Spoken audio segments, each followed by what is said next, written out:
आपका study routine क्या हो। अगर आप सुबह 7 बजे से टारगेट बनाते हो तो 7 से 8 आपका क्या होना चाहिए, 7 से 8 आप एक बार वोकैब पढ़ो। सुबह में हमेशा कोशिश किया करो उठते ही फ्रेश माइंड से आप वोकैबलरी को पढ़ रहे, रिवाइज कर रहे। टारगेट बना लो कि 1000 vocab, 1000 idiom, 1000 one word substitution आपके पेपर्स के लिए मोस्ट इंपॉर्टेंट, मोस्ट रिपीटेड, वो रिवाइज हो जाए एक बार।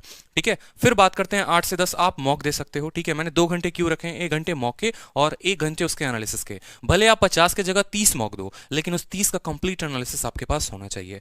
ठीक है, बार बार हर वीडियो में हर टॉपर, चाहे वो एसएससी का हो, आईबीपीएस का हो, रेलवे का हो, एक ही बात कहता है कि मॉक से ज्यादा फोकस हमने किसके ऊपर किया रखा है, हमने उसके एनालिसिस के ऊपर फोकस कर रखा है। बट आपको आदत होती है कि आप मॉक देते हो और एनालिसिस कभी नहीं करते, तो ये मिस्टेक मेरे दोस्त कभी लाइफ में अपने मत करना। ठीक है, तीसरा जो है वो इंपॉर्टेंट है करंट अफेयर। अब करंट अफेयर कहां से पढ़ेंगे, ठीक है, और कितनी देर पढ़ेंगे, कितने महीने का पढ़ेंगे, वो भी मैंने वीडियो के एंड में बताया हुआ है, तो आप जरूर देखना। ठीक है, बात करते हैं 11 से 1 मैंने जो जनरल रखा हुआ है, ठीक है, वो रखा है कि ग्रामर। ठीक है, सुबह में मैंने इंग्लिश को इससे ले रखा क्योंकि सुबह फ्रेश माइंड होता है, याद करने वाली चीजों को आप अक्सर सुबह में रखा करो। ठीक है, ग्रामर, अब ये आप अपने नोट से भी कवर कर सकते हो या आप किसी बुक से कवर कर सकते हो। ठीक है, ग्रामर के जितने इंपॉर्टेंट एरर्स वाले पॉइंट हो गए, क्योंकि ये आपको सेंटेंस इंप्रूवमेंट में, फिलर्स में और बाकी सभी जगह में आपकी हेल्प करेंगे। बात करते हैं 1 से 3, तो अभी यहाँ 2 घंटे ही मैथ्स को रखा है और बाद में भी मैंने मैथ्स को रखा है। मैथ्स में आपका टारगेट होना चाहिए कि एक बार जल्दी से पूरी की पूरी किताब खत्म कर ले, चाहे आप राकेश यादव की किताब खत्म कर रहे हैं या आप किरण की किताब खत्म कर रहे हैं।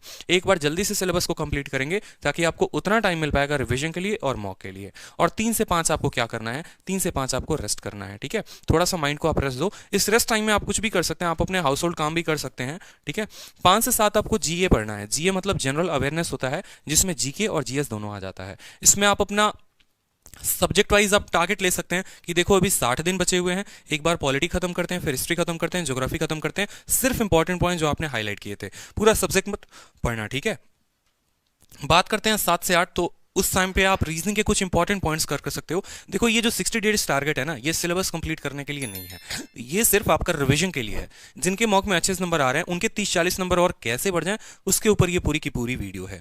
ठीक है, दूसरी बात हो गई कि 8 से 11 आप क्या करो, तो उसमें आप कोई रिविजन रख लो कि जो आपने थ्रू आउट द डे पढ़ा आप उसको रिवाइज करो। आपने मॉक को एक बार फिर से देखना है, अपने वोकैबलरी को फिर से देखना है, करंट अफेयर को देखना है। इसके अलावा आप अपना कुछ भी पर्सनल टाइम यहाँ रख सकते हो। ठीक है, या आप अपना कोई टारगेट रख सकते हो यहाँ पर कि मेरी इंग्लिश कमजोर है, थोड़ा 1 घंटे में इंग्लिश को और यहाँ पर दे दूंगा। ठीक है, और 11 बजे के बाद आप चाहो तो सो सकते हो या चाहो तो फिर से प्रीवियस लगाना शुरू कर सकते हो यहाँ पर। ठीक है।